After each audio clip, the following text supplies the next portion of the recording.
नमस्कार,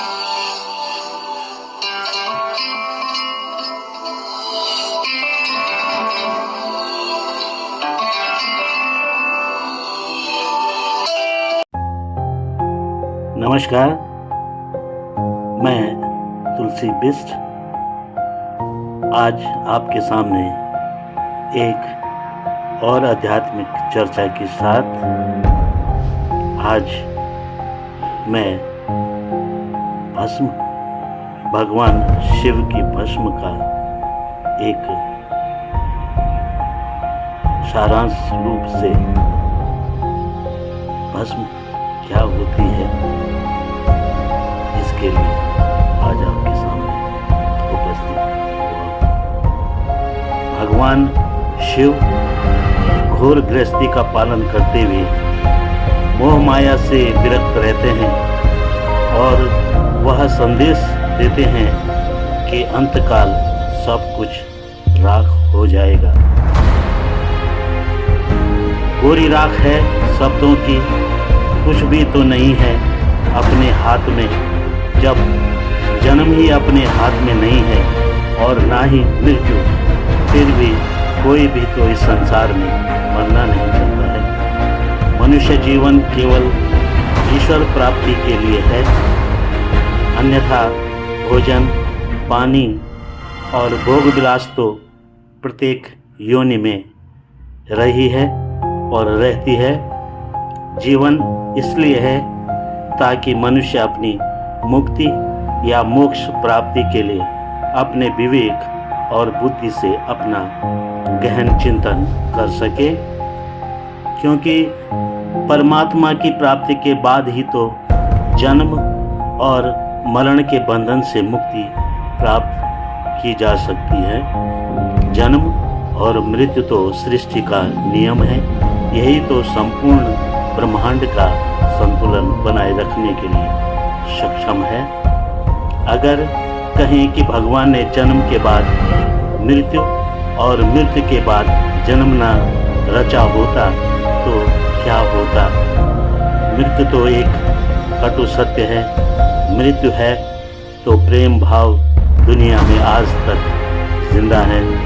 मनुष्य के इस कटु सत्य को कोई याद भी नहीं करना चाहता है।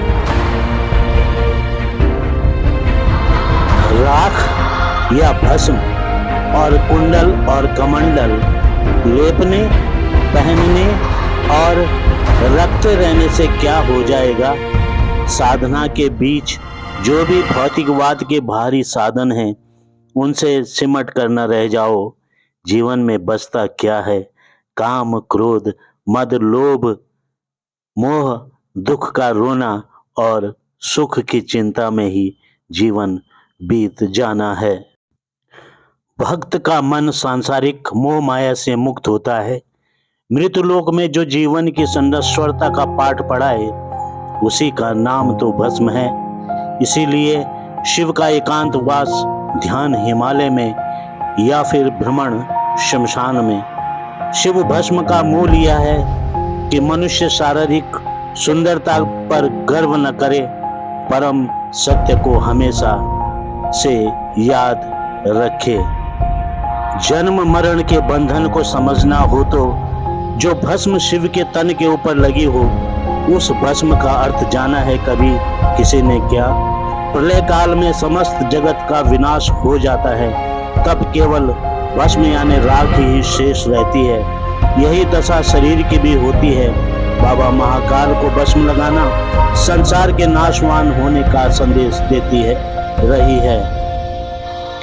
भस्म दो शब्दों भा और स्म से बना है। भ यानी भस्म अर्थात नाश हो और स्म यानी याद अर्थात स्मरण। शिव शमशान के साधक माने गए हैं। भगवान शिव की भस्म ही तो उनका श्रृंगार है। वैरागी होने की वजह से ही शिव को भस्म का लेपन करना बहुत प्रिय लगता है। भस्म जगत की निस्सारता का बोध कराती है। अपने पिता द्वारा भगवान शिव के अपमान से आहत हो वहां हो रहे यज्ञ के हवन कुंड में कूद गई थी। कहा जाता है कि जब सती ने क्रोध में आकर खुद को अग्नि के हवाले कर दिया था, तब सती की मृत्यु के बाद शिव तांडव कर रहे थे। महादेव उनका शव लेकर धरती से आकाश तक हर जगह घूमते रहे। जलते कुंड से सती के शरीर को निकालकर प्रलाप करते हुए ब्रह्मांड में घूमते रहे। विष्णु भगवान से उनकी यह दशा देखी नहीं गई। तब श्री हरि ने अपने सुदर्शन चक्र से सती की मृत्यु देह को भस्म कर दिया था। अपने हाथों में भस्म देखकर शिवजी और भी परेशान हो गए थे। शिव देवी सती के वियोग का दर्द सहन नहीं कर सके और उन्होंने उसी समय सती की भस्म को अपने तन पर लगा लिया।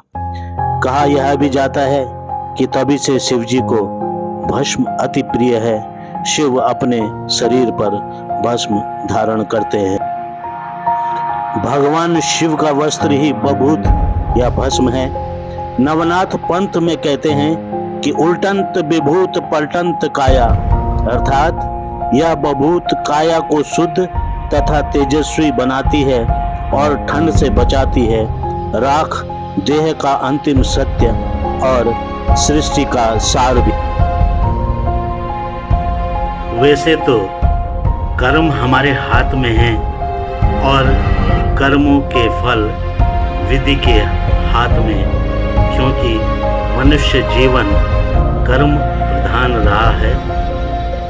गीता में भी संदेश यही है कि जन्म मरण और दुखों का भीषण चक्र से मुक्त होने के लिए सनातन दिव्य जीवन का मार्ग बतलाया जाता रहा है। जन्म प्राणी जैसा है और उसके पूर्व जन्मों की क्रियाओं का फल मात्र है। वास्तविक जीवन जीने की कला का फल ही एक शक्ति ही तो है जो जीवन की स्थिति को नियंत्रित करती रहती है। जिनका भगवान के यह धर्म कर्म में श्रद्धा आस्था विश्वास नहीं है, वे इस संपूर्ण संसार को स्थायी मानते हैं और कोई मृत रूप इस संसार में भटकते रहते हैं। नास्तिक हो या आस्तिक, सबकी यही इच्छा रहती है कि कम से कम 100 वर्ष तक तो जी लें। छोटा सा ये नश्वर शरीर कहता तो है कि 100 साल जीऊं, मगर इन 100 सालों में छिपा क्या है? अगर 80 साल तक भी जीते हैं तो 40 साल तो सोने में ही बीत जाते हैं। बाकी क्या बचपन और क्या बुढ़ापा और जवानी बाकी रह जाती है। वो माया, काम, क्रोध, लोभ और दुखों का पहाड़। सुख तो क्षणिक है, सुख तो मृत्यु लोक में है ही नहीं। सुख की चिंता में ही जीवन व्यतीत हो जाता है। भगवान शिव घोर गृहस्थी का पालन करते मोह माया से विरक्त रहते हैं और संदेश देते हैं कि अंतकाल सब कुछ राख हो जाना है। अंत में मैं यही कहूँगा कि कृपया मेरे केदार बाबा चैनल प्रोडक्शन को शेयर करें, लाइक करें, सब्सक्राइब अवश्य करें। यथा दृष्टि तथा सृष्टि, यानी कि आप दुनिया को जिस तरह से देखेंगे दुनिया आपको वैसे ही दिखाई देगी। सर्वम कारणोत भवमस्ति, यानी कि सब कुछ होने का कोई कारण अवश्य होता है। सब कुछ होने का कोई कारण अवश्य होता है। धन्यवाद, आभार और नमस्कार, हार्दिक अभिवादन।